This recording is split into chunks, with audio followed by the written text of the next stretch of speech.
Está preso o policial militar que jogou um motociclista de uma ponte em São Paulo. E a Justiça aceitou um pedido de prisão feito pelo Ministério Público contra outro PM. Depois de receber ordem de prisão preventiva, Luan Felipe Alves Pereira será trazido para este presídio militar na zona norte de São Paulo. Na madrugada de segunda-feira, o policial militar foi filmado arremessando um homem de uma ponte durante uma abordagem. O pedido de prisão foi feito pela Corregedoria da PM à Justiça Militar. No decreto, o juiz escreve que a prisão preventiva é indispensável para preservar a disciplina nos quartéis, tendo em vista a repercussão negativa que a permanência do acusado em liberdade pode gerar na tropa.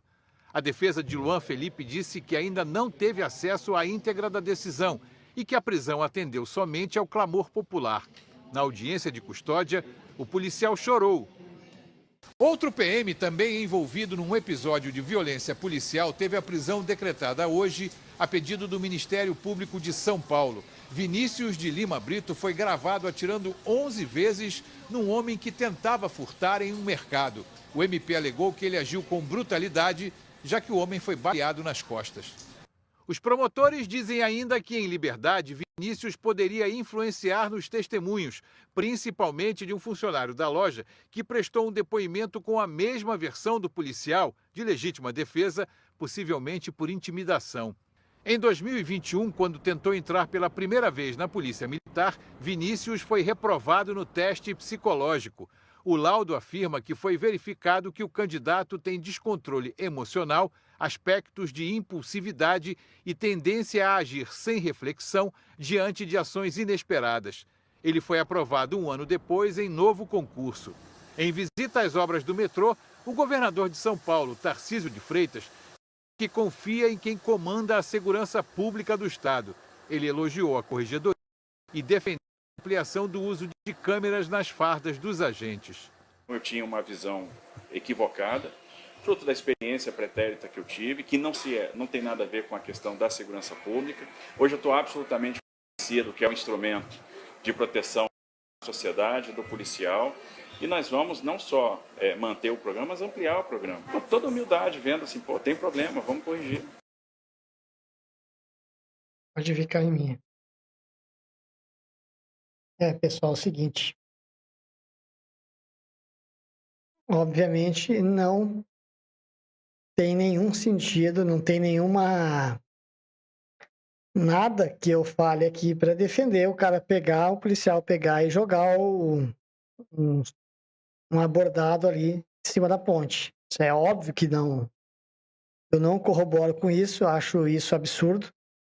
Assim como eu critiquei aquela vez que os policiais rodoviários federais pegaram e colocaram uma pessoa lá dentro da viatura, fecharam e largaram gás lacrimogêneo e o cara veio a óbito, eles foram presos, eu acho que está certo. E em relação a esse caso eu não tenho assim totalmente o contexto, mas dá para ver assim, independente disso, né? Independente disso, eu só estou falando porque obviamente eu não tenho 100% de autoridade de falar, eu não estava lá. Mas é óbvio que nada justifica o cara pegar e jogar o abordado em cima da ponte. Isso aí não faz nenhum sentido. Inclusive, isso não é prática da PM. Abuso de excessos acontecem em qualquer polícia militar, em qualquer polícia do mundo inteiro. Mas isso é algo... Isso é algo isolado do ponto de vista de... isolado, acontece bastante. Não, acontece bastante que tu vê na mídia, sim, tá, beleza. Mas dentro de um efetivo policial de 100.000 PMs e tudo mais, é óbvio que é um fato isolado. Acontece 1, 2, que seja 10. Tem quantos milhares de PMs por dia na rua? Então isso não mancha, para mim, não mancha em nada a imagem da corporação em si, como um todo, porque que cometeu um erro tem que ser punido e já está sendo, né? Foi preso, enfim. Aparentemente se arrependeu, mas aí ele vai, independente de se arrepender ou não, ele tem que pagar pelo ato que ele cometeu. Aí vai ser bem custoso isso, que com certeza vão enquadrar ele em tentativa de homicídio. Jogou um cara de uma ponte é óbvio que poderia causar o fato morte, né? Então, eu acho que é tentativa de homicídio, vou enquadrar ele nisso. Mas isso, na verdade, não mancha o trabalho de todos os outros que saem todos os dias de manhã e voltam à noite, fazem bicos e tudo mais para conseguir ter um mínimo de condições financeiras para alimentar a família. Não mancha os demais. Pelo contrário, ele tem que ser vai ser indiciado, tem que ser julgado e se comprovado, e na verdade já foi comprovado que aparece ele aí jogando, então assim, não tem muito o que ser feito. Talvez a defesa dele vai querer alegar algo sobre a questão da atenção e tudo mais além do serviço, mas como eu falei, assim, não estou passando pano, pelo contrário, nada se justifica e ele tem que pagar pelo que ele fez. E infelizmente isso levanta uma questão importante, que a PM em todos os estados do Brasil cada vez mais necessita de apoios psicológicos, né? Mas, infelizmente, não fazem esse serviço, não prestam esse serviço, e quando prestam é muito mal prestado e sempre de má vontade. Não é algo realmente para tentar resolver algum problema, mas sim para querer dar uma digamos assim, passar uma visão para a sociedade que está sendo feito algo e não, na verdade não está. Nem aqui no Sul, nem em Santa Catarina, nem em São Paulo, nem no Rio de Janeiro. A gente vê muitos policiais que foram afastados injustamente e muitos que mereciam ser afastados não são. Por quê? Porque, como eu falei, eles não tratam esse fato com a seriedade que deveria ser feita e com a justiça que deveria ser feita.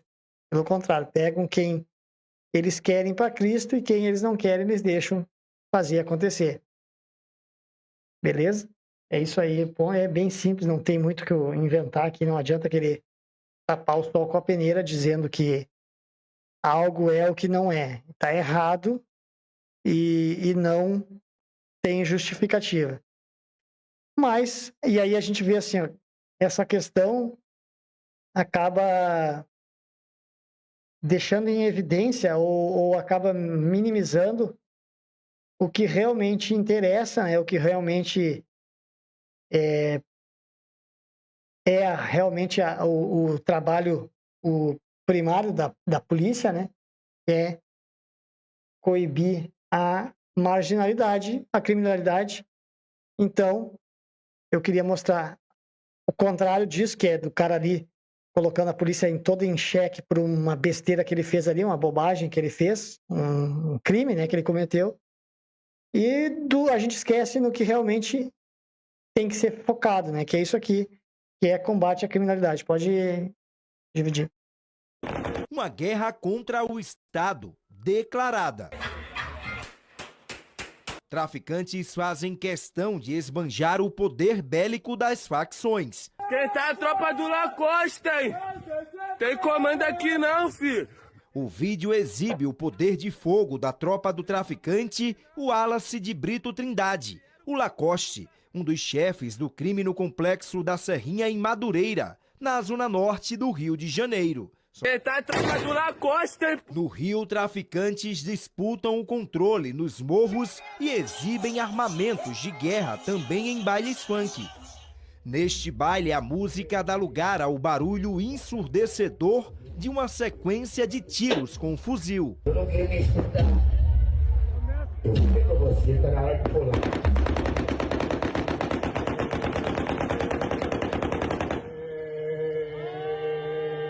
Na zona sul de São Paulo, um trabalho de inteligência do 2º DP apreendeu dentro de um armário 2 fuzis com carregadores e diversas munições. Uma das armas era banhada a ouro.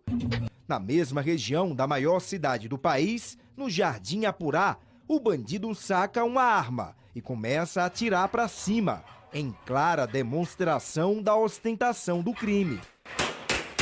Essa afronta ao Estado é também um sinal de grandeza dentro das facções, Criminosos que exibem poder bélico sobem na hierarquia do crime e passam a ser temidos nas regiões onde atuam.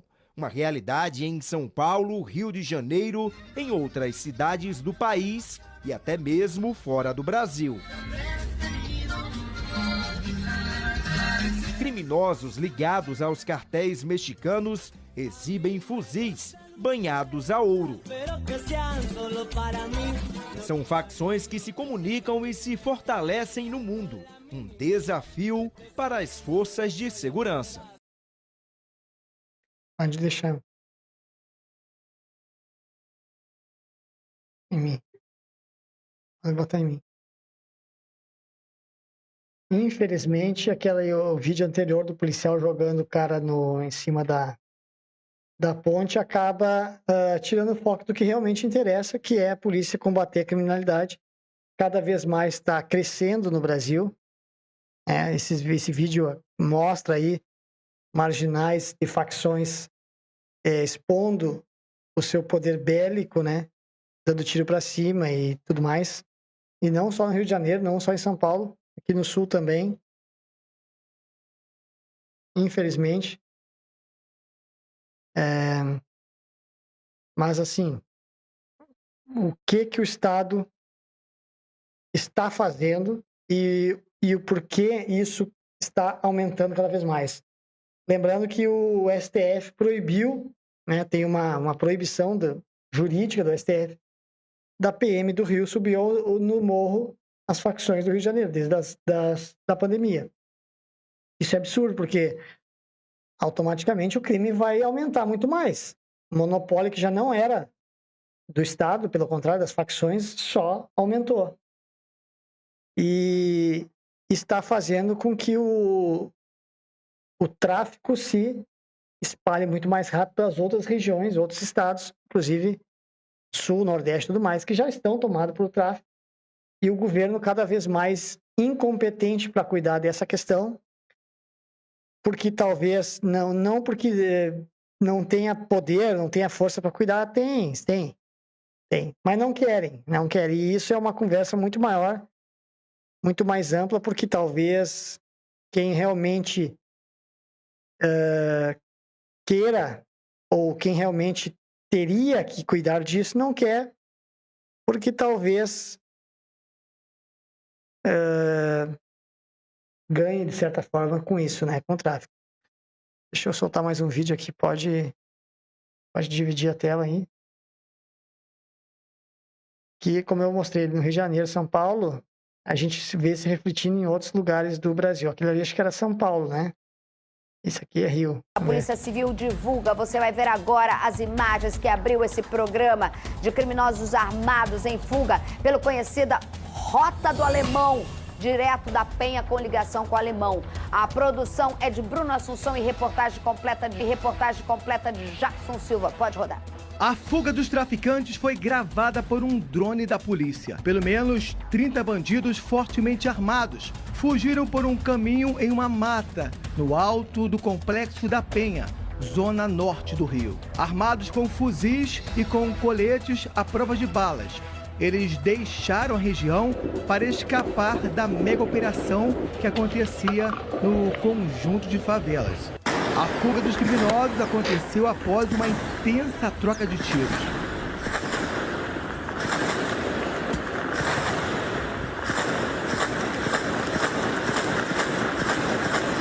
Segundo o serviço de inteligência, os bandidos atiraram contra os policiais para facilitar a fuga dos líderes do grupo. Entre eles estão Edgar Alves de Andrade, o Doca da Penha, o Urso, Carlos Costa Neves, o Gadernal, e o Pedro Paulo Guedes, o Pedro Bala. 900 policiais civis e militares foram mobilizados para caçar os bandidos. Nós utilizamos na Polícia Militar, para que os senhores tenham ideia, 634 homens, 130 viaturas, 20 blindados e envolvemos nessa grande ação policiais de 18 batalhões diferentes. Durante a ação, quase 9 toneladas de maconha foram encontradas. Enquanto os policiais contavam a droga no blindado, era possível ouvir o som de tiros. Os entorpecentes estavam em um bunker na localidade conhecida como Vacaria. Os tabletes de maconha foram localizados pelos policiais do Batalhão de Ações com Cães. Estava concretado dentro de uma casa, concretada. Os cães, fazendo o trabalho de faro deles, conseguiram identificar, localizaram que tinha naquele local, naquele ambiente, algo escondido, algo enterrado. Os policiais vasculharam e encontraram escondido, enterrado num bunker. Um prejuízo de aproximadamente 10 milhões de reais. Uma casa também foi encontrada. A residência seria de um dos traficantes. Foram confirmadas que vários desses endereços pertenciam às principais lideranças do tráfico do Complexo da Penha. Várias residências usadas por esses traficantes, residências que visivelmente destoam de todas as demais residências do complexo, um grande luxo dentro dessas residências. Mesmo com aparatos de guerra, os agentes enfrentaram o poder de fogo dos traficantes. Os criminosos tentavam acabar com a operação e, por isso, mirarem pessoas inocentes nos acessos ao Complexo da Penha, segundo a polícia. 6 pessoas foram baleadas. A maioria estava no ponto de ônibus e seguia para o trabalho. Agatha Alves de Souza, de 22 anos, continua internada em estado grave. Traficantes também colocaram fogo em um ônibus. Era mais uma estratégia para acabar com a operação policial. O Complexo da Penha se tornou, na verdade, a base operacional do Comando Vermelho, que é a facção criminosa atuante naquela localidade. A ação foi para combater o roubo de carros e cargas. Traficantes de outros estados também usam o Complexo da Penha como um abrigo. A gente tem conhecimento e investigações que nos direcionam de ordens vinda de foragidos do nosso estado e que estão amizados aqui no Rio de Janeiro.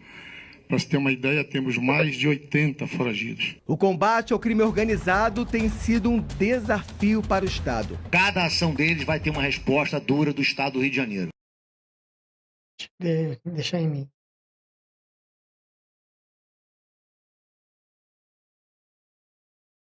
Bom, pessoal, é isso aí.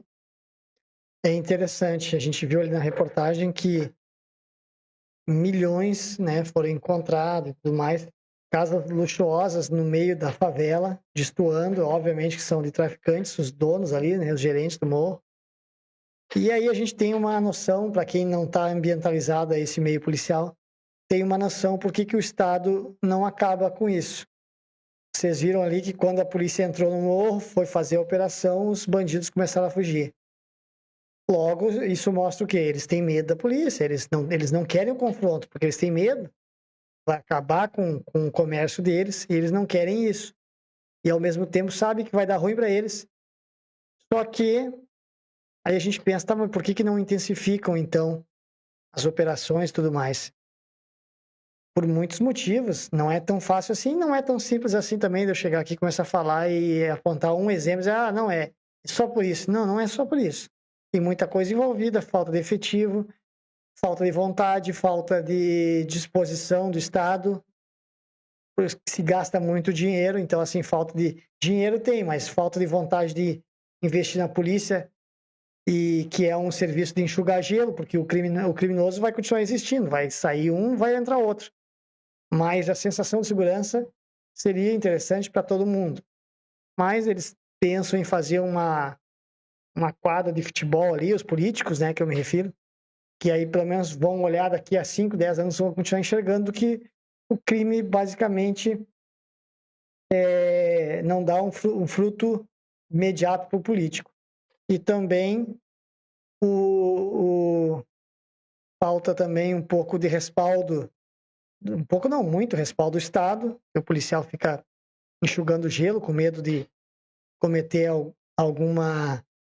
fazer alguma coisa e ser indiciado, processado, não os excessos que aconteceram, que eu mostrei anteriormente. Aquilo ali só prejudica a imagem da polícia que é essa aqui, subir no morro de peito aberto aqui, se expondo por um salário medíocre para combater a criminalidade. E isso é o que interessa, isso que a maior parte das polícias do Brasil fazem. E eu nunca vou aceitar a comparação dos incomparáveis que eu falei, porque uma coisa é tu pegar um fato isolado ali, ou um fato que seja, ou 2 ou 10 que sejam, da polícia um excesso, e aí, como eu falei, excessos têm que ser punidos, e são sempre punidos, mas tu comparado aí com um crime, porque o crime acontece aquilo ali, vocês viram aquela troca de tiro ali, baleou pessoas inocentes, a criminalidade, ela faz isso direto, não tem uma exceção. Ah, não, tem 50 mil bandidos e um deles é bom. Ao contrário, são 50 mil bandidos. Eles acordam para fazer maldade. E os policiais não, que se excedem, vão lá, tiram eles do efetivo e tentam melhorar. E esse serve como exemplo. Então não tem comparação. Não. Pessoal que acha que tem comparação, que faz aquelas comparações bruxas, esdrúxulas e ridículas. Ah, não, mas o bandido, o policial é a mesma coisa que o bandido. Não, não é. Pelo contrário. O policial é policial, o policial ruim é tirado e continua sendo... A tropa tenta ser cada vez melhor. O comando e tudo mais, os soldados tentam sempre cada vez mais fazer melhores serviços, melhores trabalhos, com todas as más condições que temos, né? E o bandido não, a função dele na cabeça, né? Nessa grade, digamos assim, nessa rede, a função dele é fazer merda, é roubar, matar e tudo mais. Então, assim, não comparem polícia com bandido. Policial ruim é tirado e bandido não tem bandido bom. Bandido é bandido e acabou. Deixa eu só pegar e olha só. E isso acaba mostrando que no Brasil inteiro está o crime conflagrado, as facções estão cada vez mais fortes e a gente tem que... Por isso que eu falo a importância, eu mostro aqui bastante no canal, enquanto não tem as entrevistas, a importância dos políticos, né? A gente acordar para isso, para ver se a gente consegue colocar melhores políticos lá, os de verdade, os políticos honestos e que pensam a favor do povo, para a gente não ficar à mercê, como sociedade, de cada vez mais marginalidade. Vou soltar mais um videozinho aqui, o último, para nós ver o que o tráfico, e aí eu digo assim, o que as facções, por que elas estão cada vez mais subindo, crescendo, e a polícia está cada vez mais trabalho para coibir elas.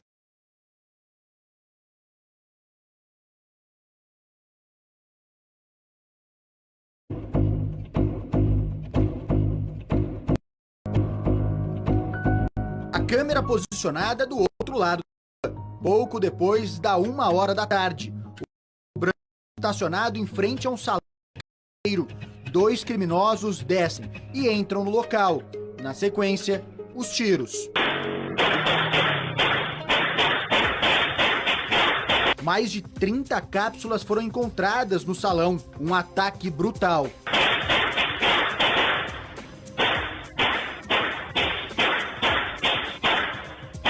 Logo depois, as pessoas saem do local desesperadas. A quadrilha foge depois de executar o dono do salão de cabeleireiro, Daniel de Paula Sobrinho, de 29 anos, foi atingido por pelo menos 12 disparos. Um cliente que estava sendo atendido foi baleado na perna. Segundo a polícia, Daniel tinha envolvimento com o tráfico de drogas e poderia ter ligação com o Bonde do Magrelo, criminoso conhecido na região de Rio Claro, que fica a cerca de 180 quilômetros da capital paulista. O Magrelo lidera um grupo armado que chega a bater de frente com o PCC. Daniel foi morto na manhã do último sábado. À noite, a vingança.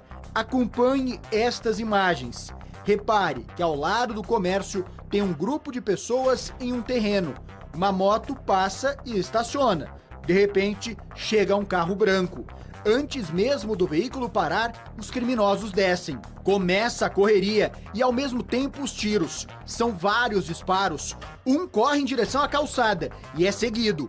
o outro para o fundo do terreno e o assassino também vai atrás. Dá para ver os clarões das armas. Depois de caído, um criminoso se aproxima e dá mais tiros. A ação dura menos de 20 segundos. Ao todo, 3 mortos. A polícia investiga que todos os mortos teriam ligação com o PCC, facção rival ao bonde do Magrelo. Em menos de 12 horas, a cidade de Rio Claro registrou 4 mortos e 1 baleado na guerra entre o PCC e o bonde do Magrelo. Segundo a polícia, o primeiro comando da capital já perdeu mais de 30 criminosos na disputa por pontos do tráfico de drogas.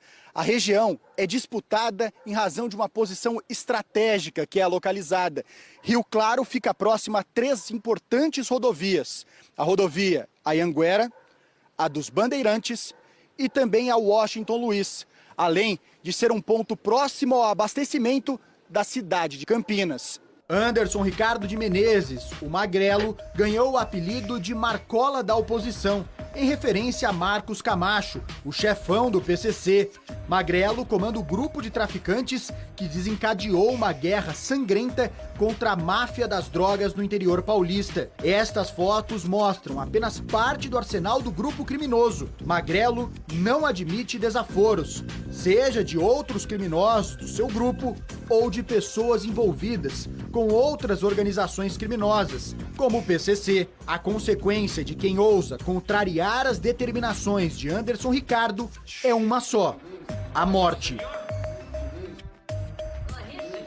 O Brasil Urgente revelou, a partir de uma investigação do MP Paulista, que os criminosos liderados por Magrelo tinham treinamento militar.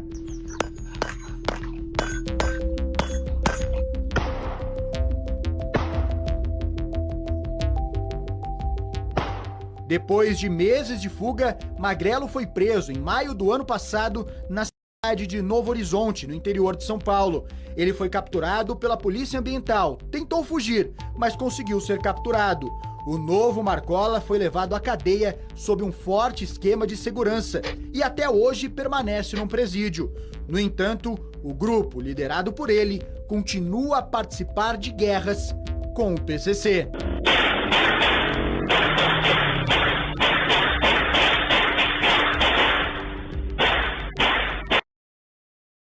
Mas deixa em mim. Aí, pessoal. Infelizmente, aí, por isso que eu não aceito a comparação. Pelo seguinte: bandido é bandido, polícia é polícia. Vocês viram aí nas reportagens que eles... O que eles querem? Eles querem é cada vez mais poder, dinheiro, né? Vender, ter domínio dos morros ali, né, das facções. E quando acontece um erro, né, um excesso, enfim, um crime cometido por um policial, tá certo, tem que ser punido, tem que ser mostrado e não pode ser passado pano. Mas crime é isso aí. As facções, elas não têm exceções. É todos ruins. Então, assim, aí a pergunta final fica, né, para todos que estão olhando o vídeo, fica: a culpa é de quem? Do aumento da criminalidade? Do governo? Pode ser. Dos governos estaduais? Pode ser. Da falta de investimento, das diretrizes tomadas pelo Supremo Tribunal Federal, de não deixar o pessoal entrar, no caso do Rio de Janeiro, na favela também. É muita culpa para muita gente, não é só algo isolado, não é só um motivo específico, pelo contrário, é vários, né? E eu queria só mostrar o último, viu?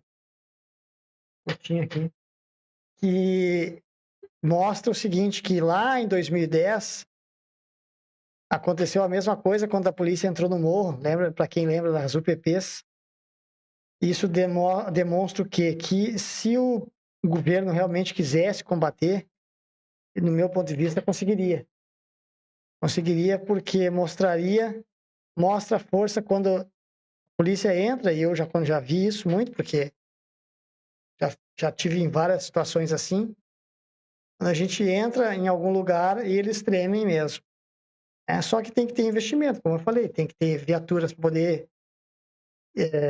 fazer o serviço, tem que ser o seu armamento de qualidade, né? Infelizmente não temos como deveria ser. Mas, olha só, em 2010, a mesma coisa que agora, 2024, quando a polícia mandaram ela fazer o serviço e deram um pouquinho só de, digamos assim, de embasamento, ela foi lá e a vagabundagem fugiu. Parece um movimento de... Enfim, Saída? ia falar que era um movimento de fuga, mas já vem outro ali chegando. Talvez ele esteja chegando para buscar outros. É justamente o contato entre o alemão, o Complexo do Alemão e a Vila da Penha. Essa imagem é fundamental. Nós estamos vendo os bandidos da Vila Cruzeiro fugindo neste momento? Estão fugindo, Márcio Gomes, com certeza estão fugindo. Estão fugindo para a favela da mesma facção no Complexo do Alemão. Pois é, quando a polícia entra, o bicho pega. Se desse liberdade de manobra para os policiais, aconteceria isso com mais frequência, mas infelizmente não é da vontade dos governantes quererem acabar totalmente com o tráfico e tudo mais, porque muitos se beneficiam deles, né? Do tráfico, infelizmente, né? Mas a gente deixa essa reflexão para vocês aí, para todos que estiverem olhando. Se quisesse, o Estado quisesse, o governo quisesse, acabaria com o crime organizado? Acabaria 100%? Não, mas diminuiria bastante. Nos Estados Unidos foi feito isso, em Nova York, na época do governo Giuliani, e ele colocou a tolerância zero e acabaram com a criminalidade, diminuiu assim quase zero mesmo. Mas, infelizmente, os últimos governos lá dos Estados Unidos, Nova York, né, da cidade, do estado, também da capital ali do estado de Nova York, começou a deixar floxo a coisa e começou a aumentar a criminalidade. Mas quando alguém entra e bate de frente com a criminalidade, o Estado tem força, sim, para conseguir duelar com esses rivais, com essas facções, seja ela qual for. Ainda temos, mas temos que ver, infelizmente, se fosse uma prioridade para algum governante, mas não é. A gente sabe que não é.